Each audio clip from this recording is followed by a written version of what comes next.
What up, guys? We're back at it again. Today we're going to be working on the C6 Z06 again.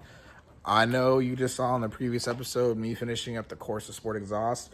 That was not necessarily hard, just some awkward positions, and getting the stock exhaust out was kind of a pain in the butt. But today I'm going to be putting on some Johnny O'Connell shocks that I picked up from a guy in Idaho used.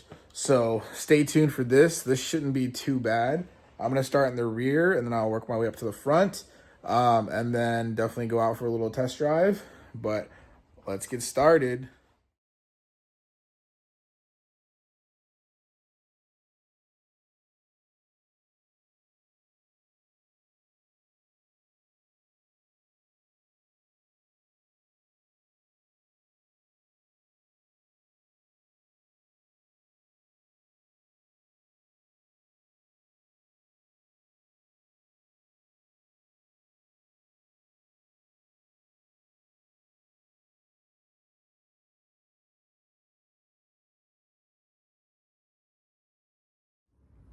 All right, once you get the car jacked up, ready to get the rear wheels removed on both sides, and then we will start unbolting. You guys got the wheels off.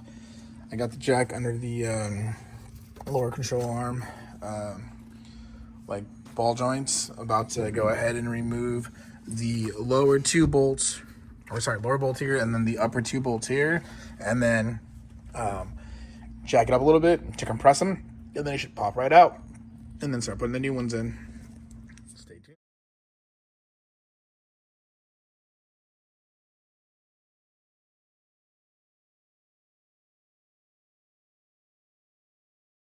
All right, got the passenger out.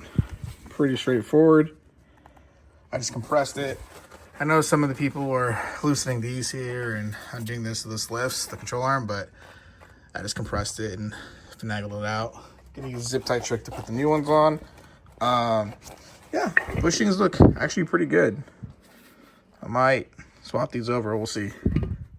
Stay tuned.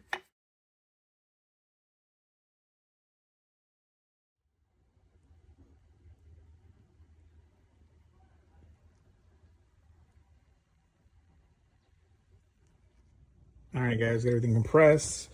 I cleaned up in there since might as well. A lot of shit in there, so let's get that cleaned out.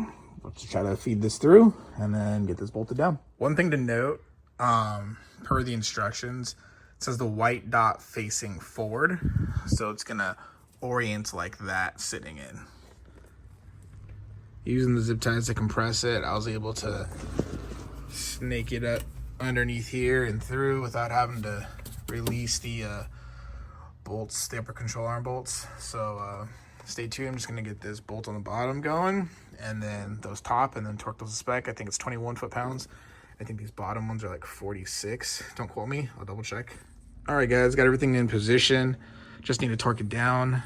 The correct torque specs are 81 for the lower bolt here, and then those are 22 foot-pounds.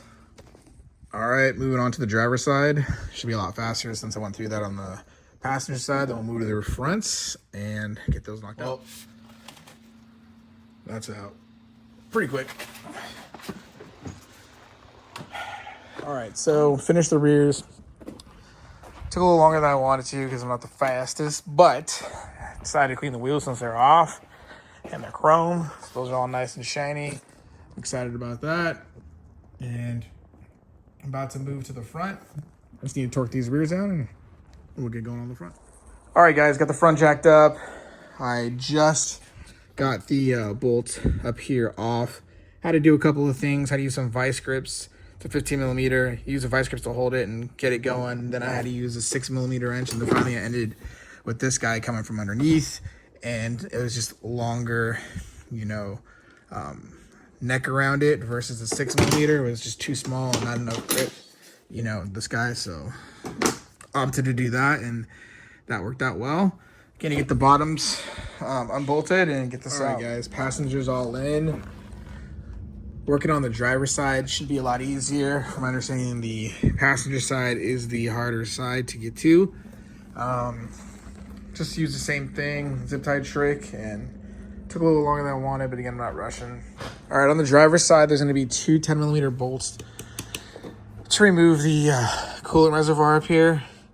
That'll give you access to the upper 15 mil right here. You'll need to go ahead and loosen that, and then you'll loosen the two 13s on the bottom of the shock, and you'll need to compress it, zip tie it, and then pull it out. All right, just got the driver's side out. It was way easier, way easier. I used the wrench there, and then just a 15mm ratchet right there, 50mm ratchet. Way easier on both the lower ones, and should be good to go. All right, just finished the driver's side. Definitely took a little longer than I wanted. Had to stop and go get more zip ties because I ran out of them, but it was pretty quick just to get them compressed and put back in. Top bolted down. Didn't even need to hold this actually, which was cool. Gonna put the reservoir back right here, put the wheels on, and go for a test drive. All right, guys, all four of them are knocked out and installed. Just got everything torqued down. I'm gonna go ahead and finish this tomorrow with a test drive. I'm calling it a night. Took a little bit longer, but all in all happy. And once this is done, I can turn back to the 1LE since wasn't able to go to the track event here. Just got to flush the brake fluid, and then I got a cool project coming up on the GTO with doing the headliner, and I still have to post that whole build on the heads that I did, and then just got to figure out why this guy is not staying running after it turns on. Been chasing that, but that'll be probably another month and a half away, and then this guy will be back up and running. But stay tuned for a lot more content. Got some cool stuff coming up.